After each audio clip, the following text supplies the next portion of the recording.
Assalamualaikum warahmatullahi wabarakatuh. Yang saya hormati kepada dosen pengampu mata kuliah Public Relation, Ustadz Dr. Sahril STMM. Perkenalkan saya Misun, mahasiswa Yaya Al-Aziz, eh, Prodi Manajemen Dakwah semester 4. Pada kesempatan kali ini saya akan mempresentasikan tugas mata kuliah Public Relation dengan judul Peran Public Relation sebagai alat komunikasi pada perusahaan. Sebelum kita mengetahui tentang peran Public Relation sebagai alat komunikasi pada perusahaan, alangkah banyak kita mengetahui tentang apa sih itu Public Relation. Jadi, definisi yang paling banyak dikutip oleh para sarjana di bidang ini itu adalah public relation itu adalah manajemen komunikasi antara organisasi dan publik. Nah, itu saya kutip dari bukunya karangan Profesor Dr. Suwatno. Beliau adalah guru besar Universitas Pendidikan Bandung. Itu ada 4 ya. Yang pertama manajemen harus bisa memanage semua program-program sehingga bisa berjalan dengan lancar. Kemudian komunikasi, dia mampu mengkomunikasikan baik keluar maupun ke dalam semua berita-berita, mampu mengkomunikasikan dengan baik. Kemudian organisasi-organisasi yang dia tempati dan publik.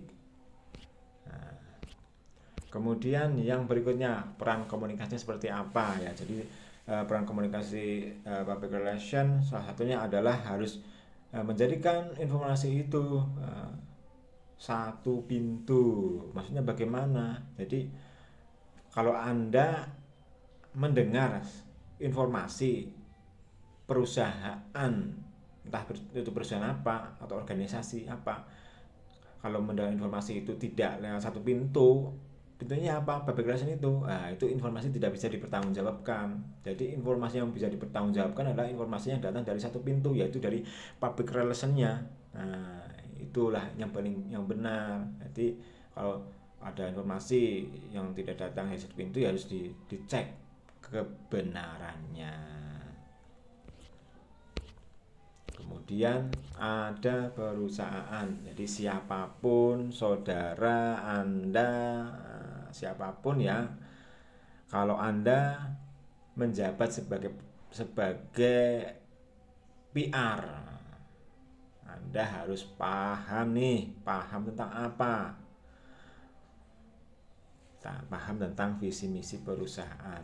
Kalau Anda paham tentang visi misi perusahaan, Anda akan menurunkan dalam bentuk program kerja. Nah, inilah yang ditunggu-tunggu, yang dimau, yang sangat diinginkan oleh para pemilik perusahaan. Jadi program kerjanya sesuai dengan visi misinya. Wah, keren.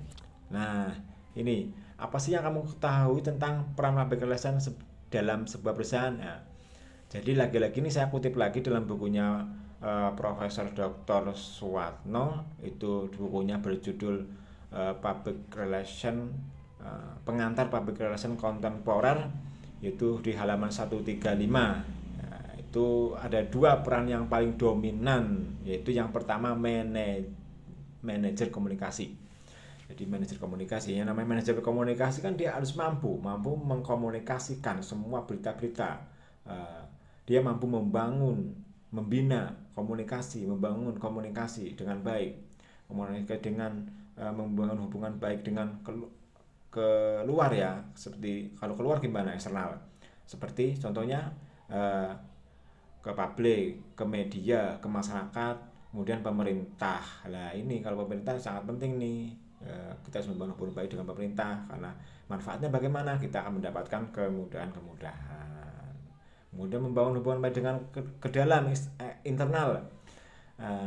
Apa? Kita harus membangun hubungan baik dengan karyawan, dengan pemegang saham, dengan komisaris, dengan direktur, dengan pimpinan. Kita harus membangun hubungan baik. Nah, jadi ketika perusahaan sedang bagus ya public relation harus bisa itu mengangkat citra perusahaan dengan berita-berita baik itu. Tapi bukan hanya itu, tapi ketika perusahaan sedang punya masalah, public relation harus hadir menyelamatkan. Apa yang diselamatkan, nama baiknya diselamatkan. Kalau yang diselamatkan bagaimana? Itu kan nanti akan banyak berita-berita tidak baik menyebar ke masyarakat, ke publik itu. Kalau public relation tidak hadir di situ menyelamatkan nama baik, nah, itu perusahaan akan turun kepercayaannya di masyarakat. Kemudian yang berikutnya yaitu yang kedua ya, yang kedua itu harus tahu teknis komunikasi. Ya, ini tahu nih teknisnya komunikasi bagaimana? Teknisnya ya adalah dia harus bisa menulis artikel, menulis narasi, membuat blog, menulis di membuat website. Nah, jadi dia harus menguasai itu di teknologi-teknologi itu. Nggak boleh, nggak boleh gaptek nih. Jadi harus bisa tuh menguasai semua teknologi itu supaya nanti bisa dengan mudah mengemas, membuat berita yang sangat menarik untuk diviralkan, disampaikan ke khalayak. Demikian yang bisa saya sampaikan, kurang lebihnya mohon maaf.